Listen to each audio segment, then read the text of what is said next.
Good day to you all, my fellow goys. Now, if you clicked on this video, it's because you're trying to make sense of the latest Epstein files release. Are you still talking about Jeffrey Epstein? Now, I've largely stayed away from this topic, not because it isn't important, but because so many other creators have already covered it. And I don't like making content just for content's sake, especially when I have nothing new to add to the conversation. That said, I do keep getting requests from people who genuinely cannot wrap their heads around what these files actually are, why they are being released now, and how to interpret them. So in this video, I'm going to explain what exactly happened, why this is happening, and how we maybe should be understanding everything that we're seeing. So let's dive in. Firstly, let's briefly recap why anyone is even talking about Jeffrey Epstein in the first place. Who is this guy? Well, long story short, Jeffrey Epstein went from being a complete nobody with no clear career path, education, title, or notable achievement to becoming one of the world's most connected financial power brokers. He amassed enormous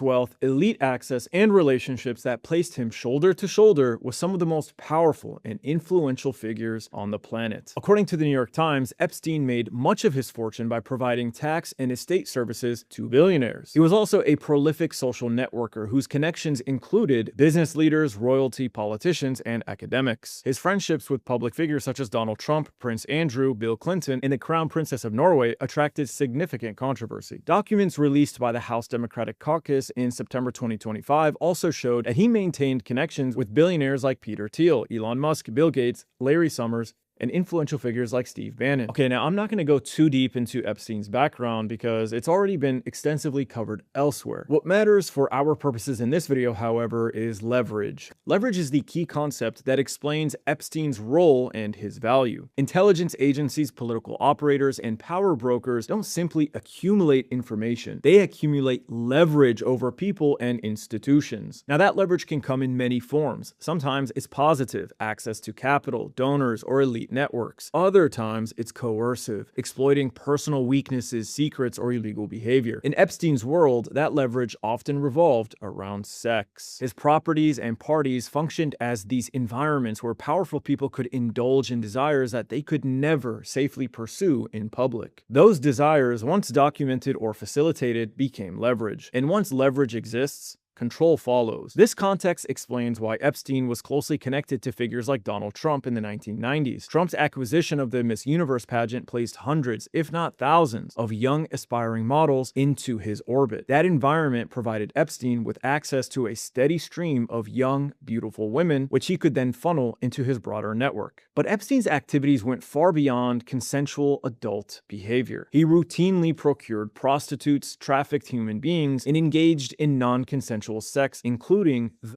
rape of minors. By 2005, numerous young women had already come forward alleging that Epstein had sexually assaulted them or arranged for their abuse. That year, Palm Beach police opened an investigation after a parent reported that Epstein had sexually abused her 14-year-old daughter. Federal investigators later identified at least 36 girls, some as young as 14, who alleged sexual abuse. In 2008, Epstein pleaded guilty in Florida state court to procuring a child for prostitution and soliciting a prostitute. As part of a highly controversial plea deal approved by then U.S. Attorney General Alexander Acosta, Epstein served just under 13 months in custody, much of which on work release. By 2008, Epstein was officially convicted as a serial sex offender. Now, this is very important because anyone who associated with Epstein after that point knew without a doubt that he was a convicted rapist of underage girls. So when you see correspondence involving figures like Noam Chomsky, Elon Musk, David Stern, and many others in the Epstein files, understand this clearly.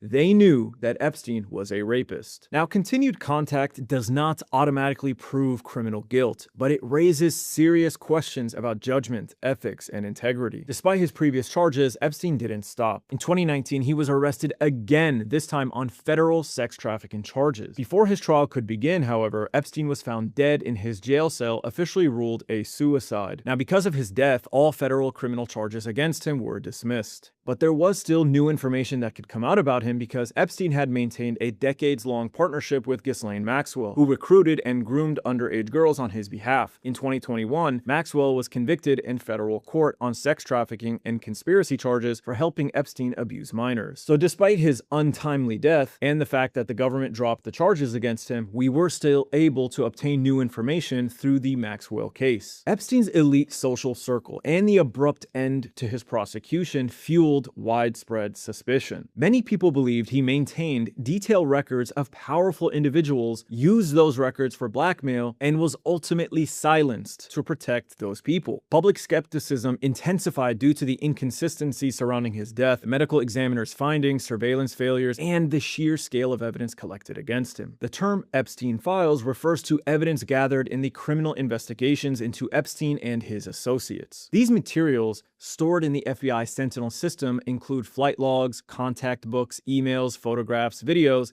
and court documents. Portions had been released in heavily redacted form gradually over the years, but most of it has remained sealed. Until now. As more victims came forward demanding accountability and as public pressure grew, the files became a cultural and political issue. Despite his own documented association with Epstein, Donald Trump publicly promised transparency during his re-election campaign in 2024. In fact, during the Biden administration, Trump allies, including Kash Patel, promoted claims that the FBI was deliberately withholding an Epstein client list and urged its release. Shortly after Trump returned to office in 2025, the U.S. Attorney General Pam Bondi told the Fox News journalist John Roberts that the Justice Department would publish the list of Jeffrey Epstein's clients. She specifically said, "It's sitting on my desk right now to review. That has been a directive by President Trump. I'm reviewing that." A week later, on February 27th, she released documents that contained no significant new information, however. Faced with outcry from a disappointed public, Bondi demanded that the FBI director, Kash Patel, provide the extensive material she had originally requested from him. A few months later, on June 6th, the Joe Rogan Experience aired an interview with Kash Patel, the director of the FBI, who said of the Epstein matter, "We've reviewed all the information, and the American public is going to get as much as we can release." The DOJ publicly released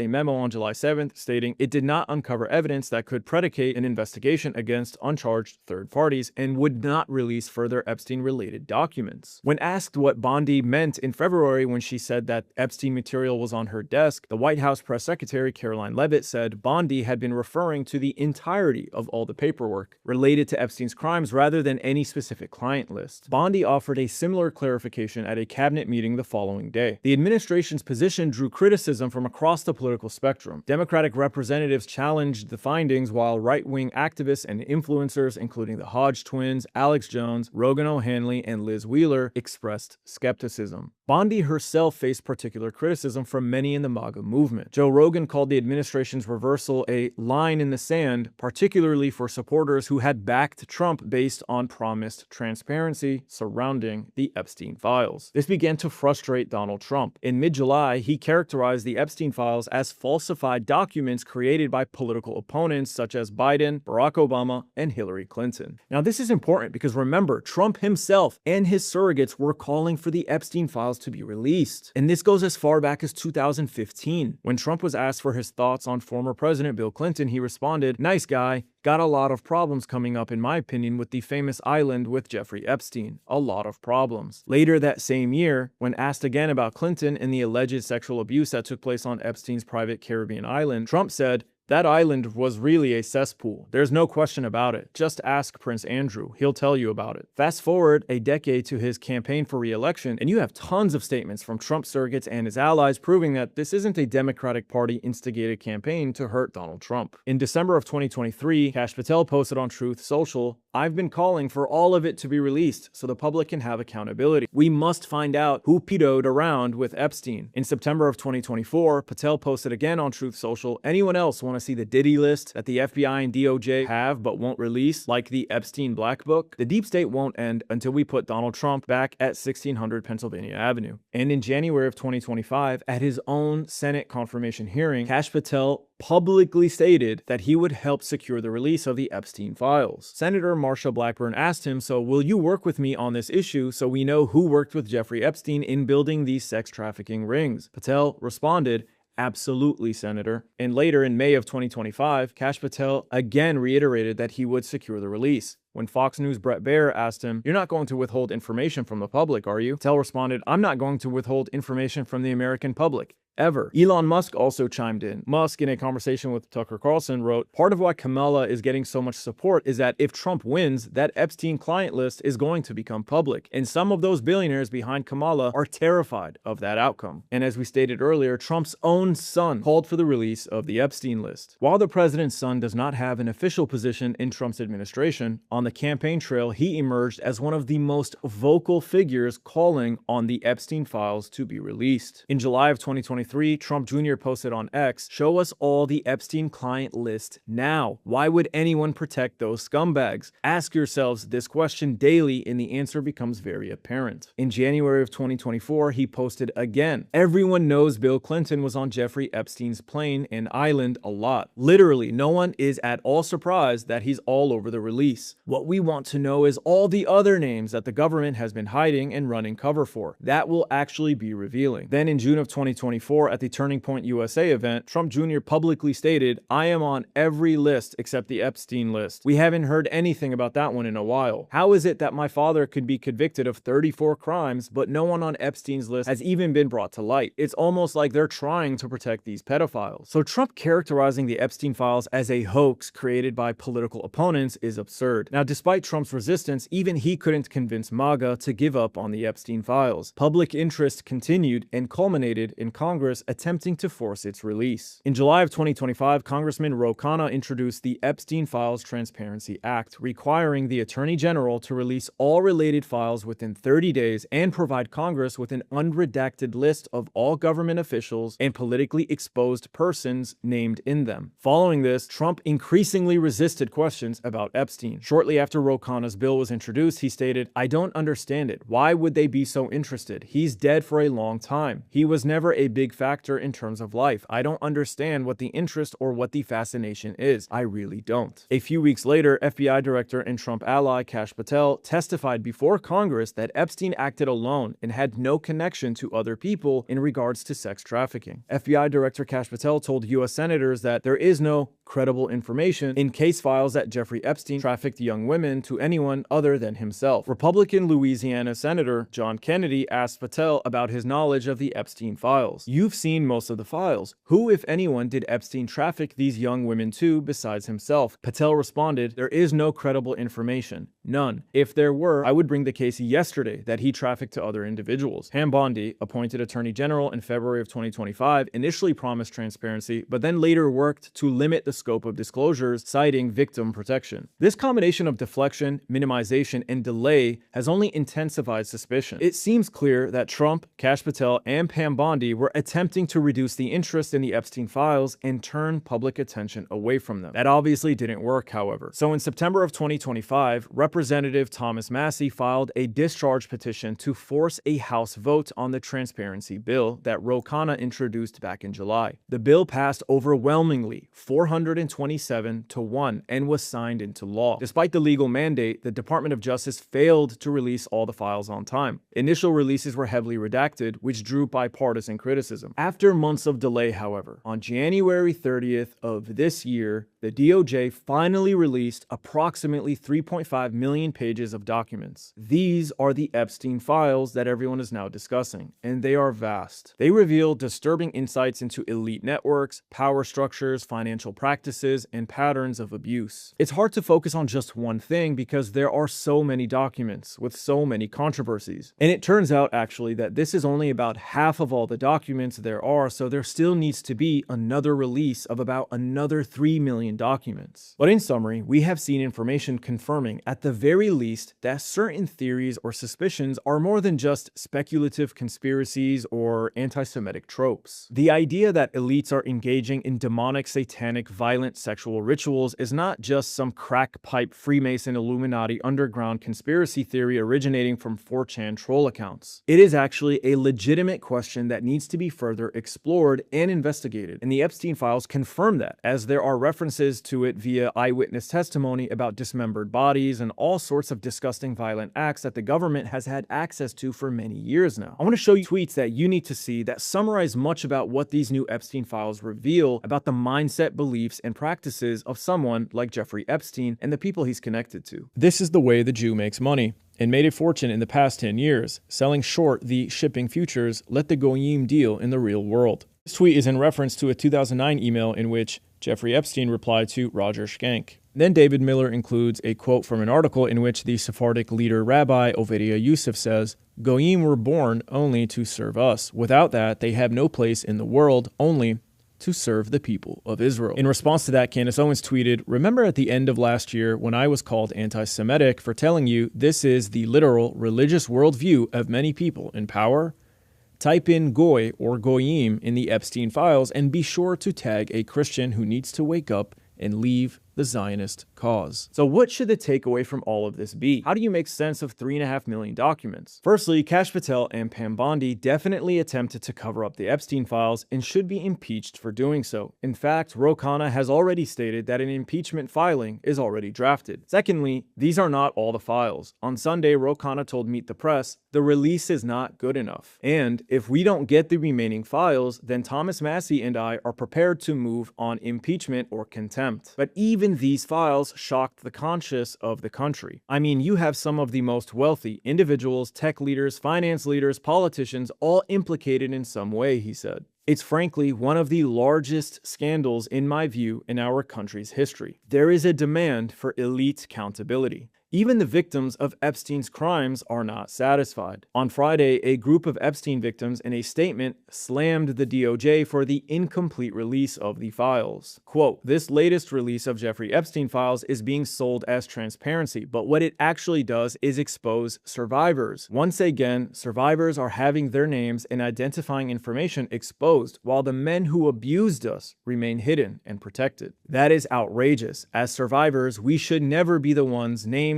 scrutinized, and re-traumatized while Epstein's enablers continue to benefit from secrecy. This is a betrayal of the very people this process is supposed to serve." Thirdly, the issue of Israel First Jewish supremacy is real, and it's time to stop hiding behind claims of anti-Semitism. Powerful Jewish elites in this country are in fact using their influence and connection to advance one another's wealth and power, openly admitting to engaging in questionable financial transactions and laughing at the non-Jewish goyim along the way. Their loyalty to Israel is real and is equal to, potentially even greater than their loyalty to America. For example, one crucial FBI document revealed in these Epstein files is an interview between an agent and a confidential human source, otherwise known as a CHS. A CHS is essentially someone who has access to information that is valuable for law enforcement or intelligence operations. This specific CHS claimed the following. 1. The infamous Jewish Zionist lawyer Alan Dershowitz, who represented Epstein, was co-opted by the Mossad and subscribed to their mission. 2. Dershowitz influenced many students from wealthy families, such as Jared Kushner. 3. Epstein was serving both U.S. and Allied intelligence, and we all know who this ally is, of course. 4. Epstein trained under Israeli Prime Minister Ehud Barak as a spy. And 5. The Jewish movement, Shabbat, was doing everything they can to co-opt the Trump presidency. And finally, Trump was compromised by Israel, and Jared Kushner, his Jewish Zionist son-in-law, is the one actually running the White House. Since returning to office, Trump has given Israel billions of dollars and tipped it on the edge of an incredibly destructive and unpopular war with Iran on behalf of Zionist interests. In fact, on the same day as the Epstein file release, Trump bypassed Congress and approved a major new arms sale to Israel worth almost $7 billion.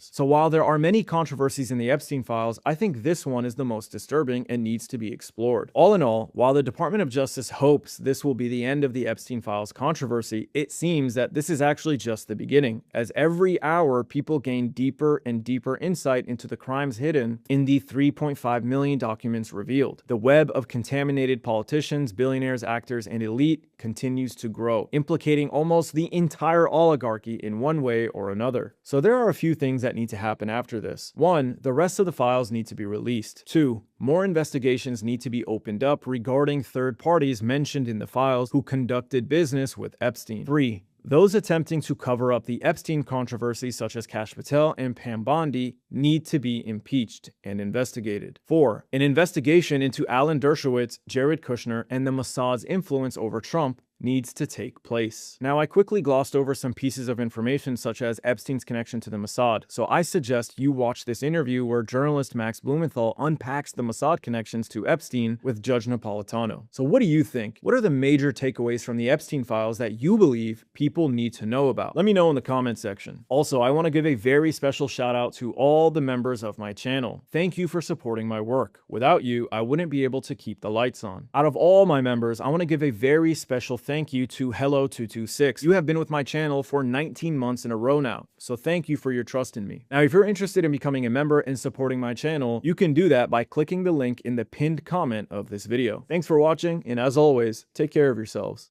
Trust nothing.